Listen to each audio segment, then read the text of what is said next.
Hello guys, welcome back guys. आज की इस वीडियो पे हम जानेंगे एक्सिस बैंक के क्रेडिट कार्ड या लोन का पेमेंट कैसे करें।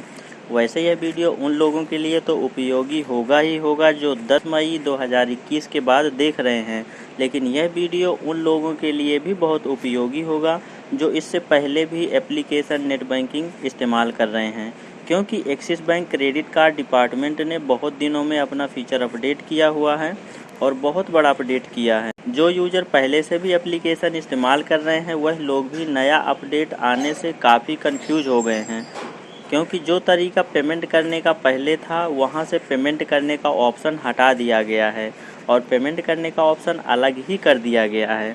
तो इस वीडियो में मैं यही सब आपको बताने वाला हूं। तो चलिए अपने एक्सिस मोबाइल एप्लीकेशन को ओपन कर लेते हैं और पेमेंट करने की जानकारी सीख लेते हैं। यह मैंने लॉगिन पे क्लिक किया और क्लिक करने के बाद पिन डालकर लॉगिन कर लिया। अब हम एप्लीकेशन के अंदर होम पेज पे आ गए हैं, तो मैं क्रेडिट कार्ड के ऊपर क्लिक कर लेता हूं और देखते हैं क्या बदलाव हुआ है।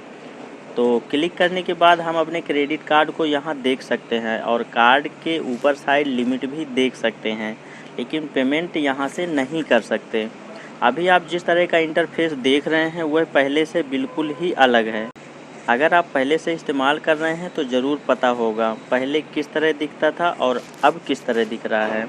तो मैं नीचे को स्क्रॉल करके भी देख लेता हूं, लेकिन पेमेंट करने का ऑप्शन यहां कहीं भी नज़र नहीं आ रहा है। तो एक बार कार्ड के ऊपर क्लिक करके देख लेते हैं। यह मैंने कार्ड के ऊपर क्लिक किया। क्लिक करने के बाद यहाँ ट्रांजैक्शन बस दिखाई दे रही है, लेकिन पेमेंट करने का ऑप्शन यहाँ भी नहीं है। आप यहाँ से की गई ट्रांजैक्शन की EMI वगैरह बस कर सकते हैं, लेकिन पेमेंट नहीं। तो हम इस होम आइकन पर क्लिक करके फिर से होम पेज पे आ जाते हैं और कुछ रुपए की पेमेंट करके पेमेंट करना सीख लेते हैं। तो यह मैंने होम आइकन पे क्लिक किया और हम होम पेज पे आ गए। थोड़ा सा ऊपर को स्क्रॉल किया और पेमेंट के कई विकल्प दिखाई दे रहे हैं, जैसे कि फंड ट्रांसफ़र, पे माई ड्यू, पे बिल, सेंड मनी वगैरह वगैरह। तो हमें अपने क्रेडिट कार्ड का बिल पेमेंट करना है, तो मैं इस पे माई ड्यू पे क्लिक किया और कुछ इस तरह से विकल्प ओपन हो गए। तो आप यहां से अपने क्रेडिट कार्ड या लोन की पेमेंट बहुत आसानी से कर सकते हैं। तो मैंने लोन पे क्लिक किया तो देखने को मिला नो रिकॉर्ड फंड, यानी मेरा कोई लोन नहीं चल रहा है। अगर लोन होगा तो यहाँ पर दिखाई देगा और यहाँ से पेमेंट आसानी से कर सकते हैं। फ़िलहाल मुझे क्रेडिट कार्ड की पेमेंट करना है, तो मैं क्रेडिट कार्ड पे क्लिक किया और मेरे कार्ड की डिटेल शो होने लगी।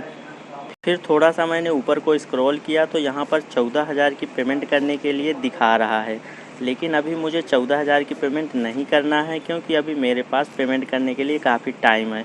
तो मैं सिर्फ 5 रुपये की पेमेंट करके आपको दिखाना चाहता हूँ। अगर आप फुल पेमेंट या मिनिमम पेमेंट करना चाहते हैं तो इन दोनों ऑप्शन में से किसी एक ऑप्शन को सेलेक्ट कर सकते हैं। तो मैं फ़िलहाल अदर अमाउंट पे टिक लगा लेता हूँ और नीचे अमाउंट पे 5 रुपये भर दिया और थोड़ा सा मैंने ऊपर को स्क्रॉल किया तो यहाँ पर एजेंसी कोड, एजेंसी ID देखने को मिल रहा है, लेकिन ये अपने कोई काम की नहीं है। और नीचे देखने को मिल रहा है axis bank and other bank. आप चाहे तो अपने एक्सिस अकाउंट से पेमेंट कर सकते हैं, नहीं तो अदर बैंक से भी पेमेंट कर सकते हैं। इसके अंदर पेमेंट करने के कई अलग अलग विकल्प मिल जाते हैं, जैसे कि पेटीएम, फ़ोनपे, गूगल पे, नेट बैंकिंग, डेबिट कार्ड। इन सब तरीक़ों से आप पेमेंट कर सकते हैं। फ़िलहाल मैं अपने एक्सिस अकाउंट से ही करूँगा, तो मैंने एक्सिस बैंक पे टिक लगाया और अब नीचे बैंक अकाउंट सेलेक्ट करने को कह रहा है। तो मेरे पास एक्सिस के 2 अकाउंट हैं, तो मैं अपना वह अकाउंट सेलेक्ट कर लेता हूं जिससे मुझे पेमेंट करना है। तो यह मैंने अकाउंट सेलेक्ट किया और पे पर क्लिक किया और अब यहां पर पेमेंट कन्फर्मेशन दिखा रहा है मेरा कितना टोटल ड्यू था और मैं कितने की पेमेंट कर रहा हूं। तो नीचे मैं कन्फर्म पे क्लिक किया और यह मेरे रजिस्टर्ड मोबाइल नंबर पे एक OTP भेजा गया है। तो मैं थोड़ा सा OTP का इंतज़ार कर लेता हूँ और जैसे कि देखते देखते हमारा OTP आ चुका है और OTP डालने के बाद यह थोड़ा सा प्रोसेस हुआ और पेमेंट सक्सेसफुल हो गई है।